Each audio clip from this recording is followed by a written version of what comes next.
Assalamualaikum semua, bersama Datin Connie dijemput khas di sini. Welcome to Kokoci TV. Hari ini Datin Connie nak gosip-gosip sikit pasal Aisyah Hijannah dalam diduga berjaya genggam sarjana, bukan biasa-biasa orangnya. Nama Aisyah Hijannah Azhari 25 tahun sekali lagi diperkatakan. Kali ini bukan sebagai pempengaruh dakwah, isteri, ibu atau usahawan fashion. Sebaliknya, kisah kekuatan beliau rela dimadukan ketika sarat hamil menyentuh hati ramai wanita. Berkat kerja keras, usaha Aisyah yang kini berusia 25 tahun pernah diberi pengiktirafan. Antaranya Certificate of Excellence menerusi kategori Young Entrepreneur in Islamic Business. Ibu kepada Khadijah dan Hasan Sharif itu juga seorang usahawan dan pengasas kepada butik dan jenama Hijannah. Beliau juga mengusahakan Hijannah Books, seorang yang berpendidikan malah cukup pandai membawa diri. Aisyah memiliki sarjana dalam bidang psikologi dari Universiti Kebangsaan Malaysia UKM.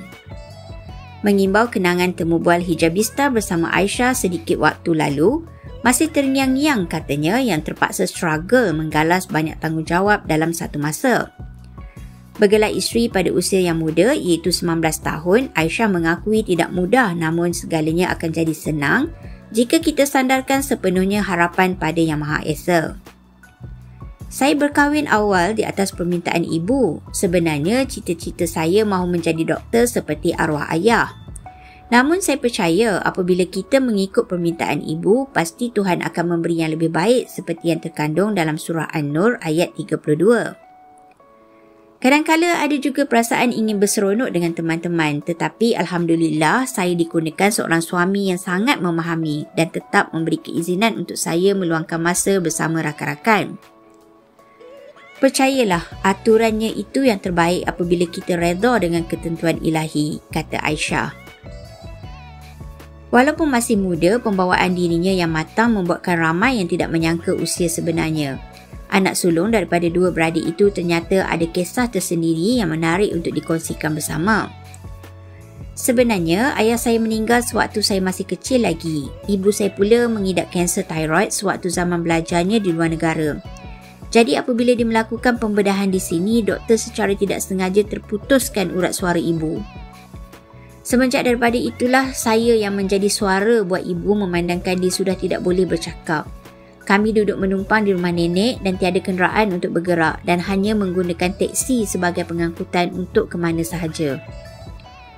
Petah berbicara, isteri kepada Alif Tega ini mengakui sememangnya suka melihat dan meniru aksi ustazah yang memberi ceramah di kaca televisyen sejak dari kecil lagi. Malah dia juga akan mengambil sejadah dan Al-Quran kemudian melakonkan semula di hadapan cermin di rumahnya. Sememangnya bukan mudah menjadi terkenal kerana mudah terpalit kecaman orang ramai terutama sekali pengguna media sosial. Pernah rasa tertekan apabila video yang dimuat naik di laman Instagram disalah tafsir oleh netizen. Namun Aisyah cepat bangkit daripada kesedihannya. Apabila dikecam, ia sangat susah kerana mereka di luar sana tidak tahu hal yang sebenar. Saya pernah juga menangis, rasa menyesal hingga mahu menutup akaun media sosial. Tetapi disebabkan belajar dalam bidang psikologi, ia membuatkan saya mudah untuk memahami perangai masyarakat dan keadaan sekeliling. Mereka mungkin tiada niat begitu untuk mengecam saya. Saya juga akan memikirkan dari sudut sebagai seorang usahawan yang mana kita tidak perlu melayan perkara yang tidak penting dan hanya tertumpu pada matlamat dan anggap mereka memberi pemasaran percuma pada kita. Seterusnya, saya akan fikirkan daripada sudut sebagai seorang manusia biasa.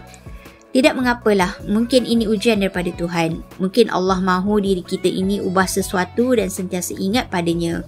Dan kerana itulah dia datangkan kesedihan ini. Jelas pelajar di Universiti Kebangsaan Malaysia ini.